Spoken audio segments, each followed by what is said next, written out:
Morning. How you guys doing today? So just up, out and about, and I got a subscriber question from someone who actually read the book, right? One rental at a time, available on Amazon in paperback and Kindle. That was just fun to say. Anyways, the subscriber question comes from someone who's read the book and sort of asking questions about, you talk about in the book how you bought everything out of the MLS, or all but two deals if you read the book. And the question is, okay, how'd you do it? What tools did you use? And, help us understand, because, there's just a general feeling that there's not very many deals in the MLS. So, let's rewind the clock and sort of take you through the history. So when I started, right, didn't know any better 15 years ago, we believed in the 1% rule, which I talk about a bunch in the book. And it was kind of just that simple, right? If there was a house that we saw that we could buy for $100,000, it needed to be able to rent for $1,000. So in the beginning, it was about learning what rents were, right? And we were solely focused on houses. So it was about, hey, let's look for 3 2s, 4 2s, because we know that they'll rent for $1,000 or $1,100 at the time. And it was really that simple, right? So we knew what kind of asset we were looking for, so it was easy to put in search criteria.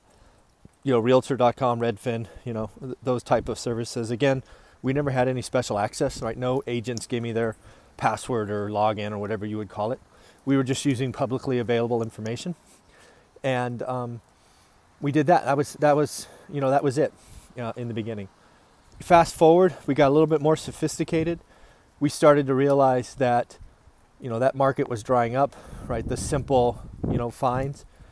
So we had to start get creative. One of the things that I did a bunch of is I started looking for big 2-bedrooms, right? 2 bedrooms aren't as ideal for families, right? So there's not as much demand. So when I say large, I'm talking, if I saw a 2-bedroom at 1,200 square feet, that would definitely get my attention. If I saw a 2 over 1,000, it might get my attention, sort of depending on the market. And the reason I was doing that is because it doesn't always work. But if you have a 2-bedroom, at 1,200 square feet or more, there's a good chance that there's wasted space, or there's lots of common space, or whatever you want to call that. So something we did a bunch of is we took larger 2 bedrooms and turned them into 3 bedrooms.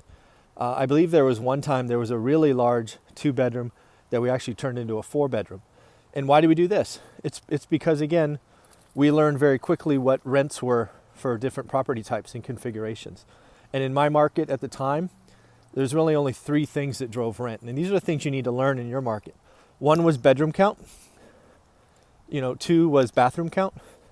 And 3rd was parking, right? Was it street parking, carport, or garage? And again, it's funny about garages. Most people we rent into never used them for anything but storage. But again, it allowed us to get more rent.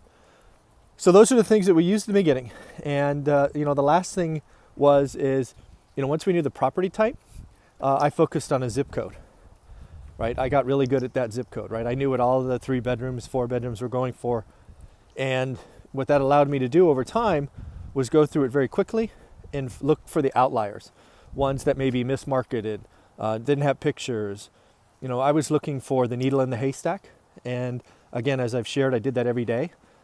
So really, it was just hard work. No real tools, right? All these marketing tools and data tools, they didn't exist, when I started.